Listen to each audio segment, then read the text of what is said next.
साथीहरू हामी आज खेल्दैछौँ जेनिस र जेनिसा बिच कसले छिटो र आफ्नो भनेको बाइटमा खाने बाइट सुरु जेनिसको सेकेन्ड बाइट है बाइट मोमोको ल जेनिसाको 10 बाइट हो अथवा 2 बाइटमा सक्छ जस्तो छ जेनिसको 5 बाइट हो अब 4th बाइट है ल खाऊ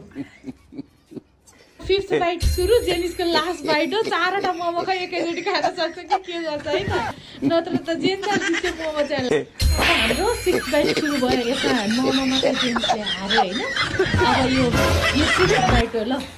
अब 7th बाइट है